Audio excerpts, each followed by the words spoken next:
Okay, so we're going back to page 10. The power of love. Her love and can-do attitude have saved thousands of kittens. In 2020 alone, the National Kitten Coalition saved more than 2,010 kittens.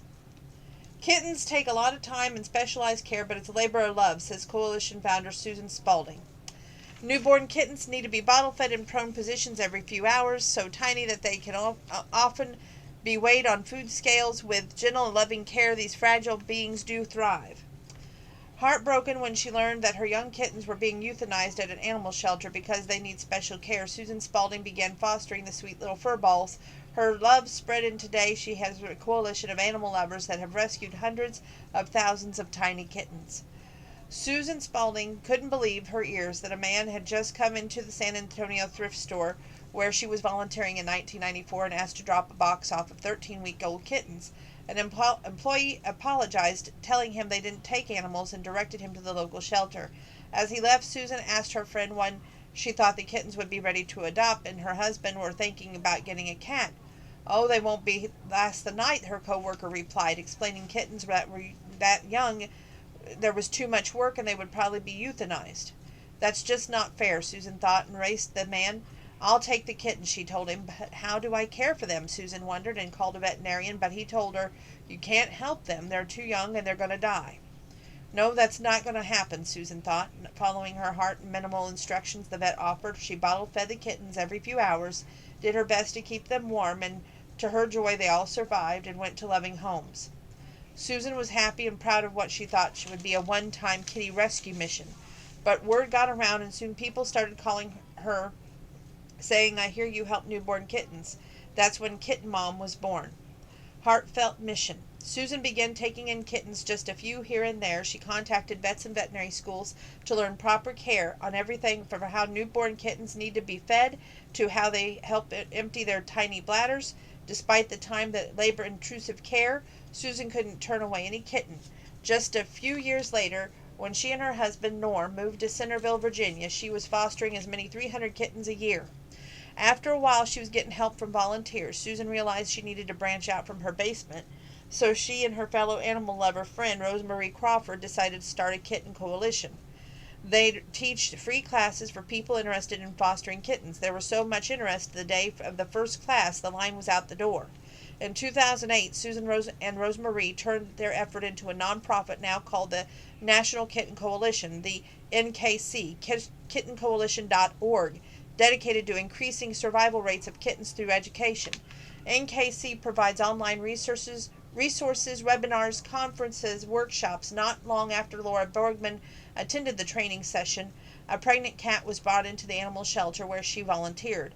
Normally she would have been too nervous to take on the responsibility, but now equipped with the know-how, Laura signed on to be the foster mama-to-be named Tuxie. With Laura's care, Tuxie got from birth to 8 kittens, who all survived and went on to forever homes. The power of knowledge combined with lots of love saves lives, Susan marveled.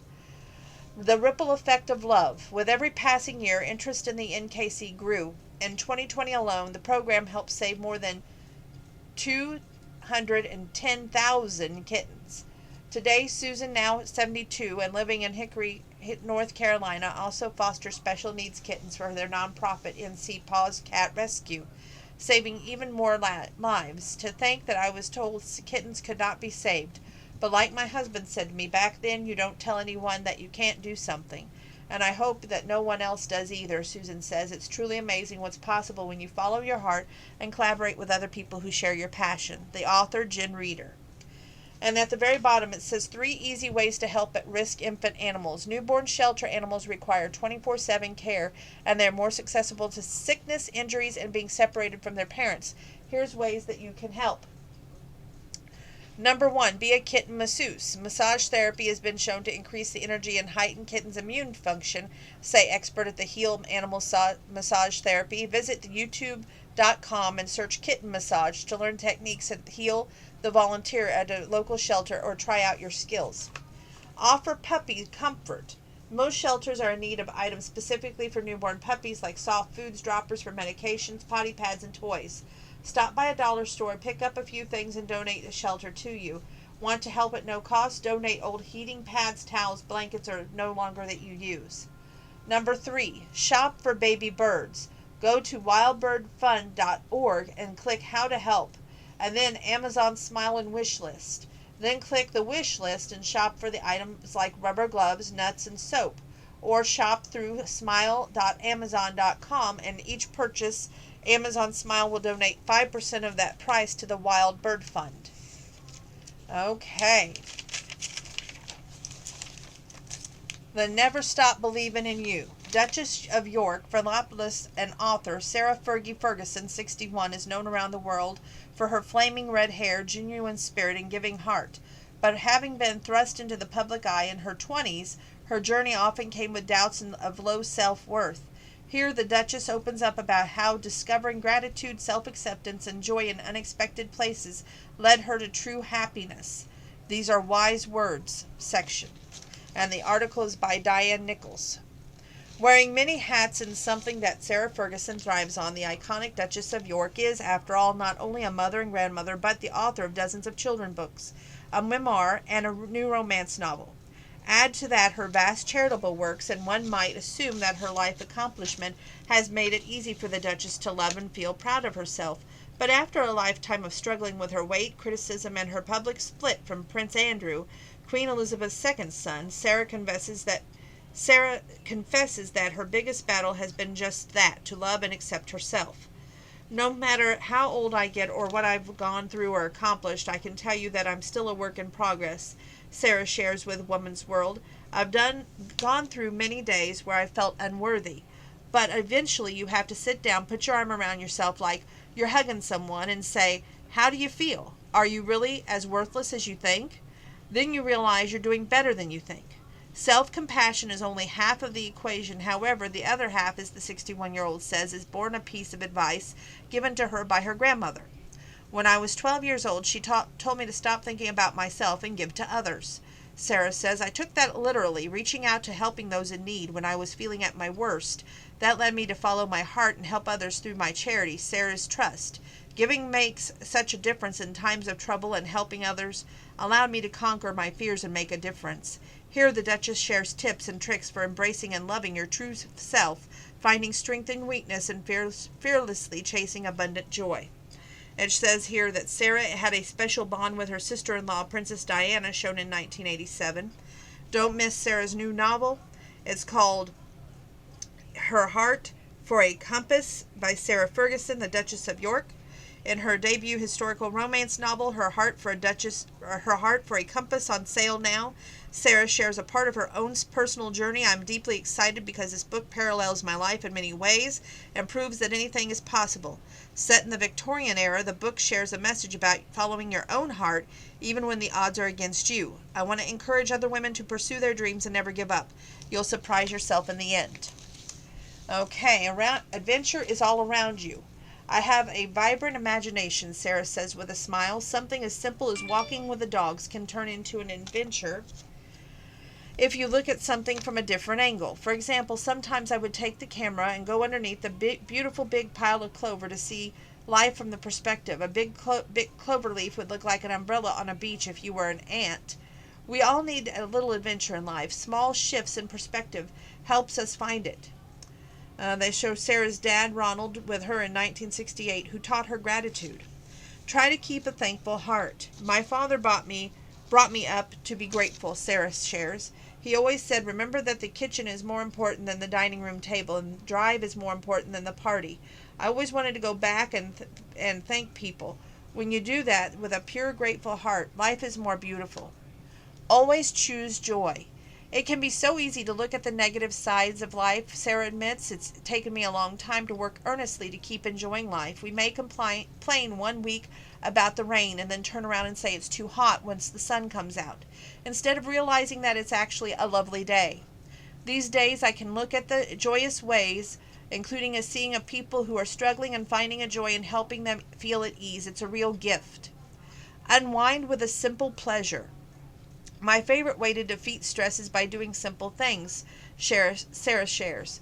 Things like taking long walks with my dogs, exercising are best. I also love watching Netflix. I'm binge watching Never Have I Ever, which has been great. Of course, working to learn something new is great too. Learning about differences in the world and people excites and soothes me. They take a picture up here at the corner. It says Sarah's daughters, Princess Eugene and Princess Beatrice, give her strength. Lean on the ones that you love the most. When I'm needing strength, I always find in my smiles of the children, Sarah says. My grandson August is 5 months old, and when he smiles at me, I know he is genuinely happy to see me. It makes me overflow with joy and forget about whatever is troubling me. I'm also fortunate to have amazing friends and family. My children are my best friends, and I'm so grateful. And it says Sarah's Trust helps children in need. Find peace in giving back. My charity, Sarah's Trust, raises money for charities I love, Sarah says. It allows me freedom to follow my heart and help. In 1992, we helped move children hospitalized in a heavily polluted area of Poland to the mountains. It saved their lives and taught me that to give a child a smile is fine, but to give them clean air is to give them a chance at the world. Okay, the next section is Ask America's Ultimate Experts. Help me stop overthinking.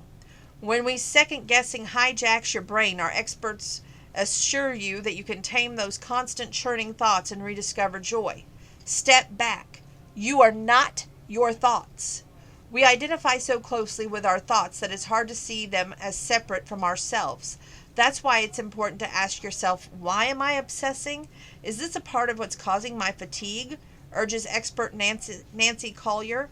Once that you identify that you are not your thoughts, you'll become liberated, she promises. Tell yourself, oh, that's just what I thought. I've had it a million times, and it hasn't helped me problem solve once. With this simple realization, you'll be drawn out of the spiral of overthinking and back into the present moment. Cross a doorway. Even after we become aware of them, thoughts are stubborn things that often intrude into our daily activities, says expert Melody Wilding, who advises that she calls the door frame strategy. Every time you walk through a doorway, check in with yourself to see what your mind is preoccupied with, she says. This lets you catch overthinking before it gets out of control. Then give your inner voice a name. I call mine Bozo, she reveals. Relating to your thoughts less emotionally with a bit of humor gives you a wider perspective that stops you from going in circles. Fluff your pillow. Racing thoughts makes us feel like we have no control, says expert Ethan Cross, PhD.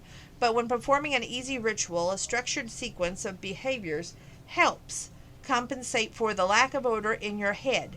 He recommends something simple like organizing your space to reap the biggest benefits. Aim for the morning and make your bed, for example, to create a sense of control that will set the tone for the entire day, keeping overthinking at bay. Move forward. You're in charge of you. Some of us dwell on the past, others are self-critical, and others worry about the future. Identifying your tendency will help you stop overthinking, says Collier. If you fixate on the past, she suggests bringing your attention to the present by focusing on how you feel in your body.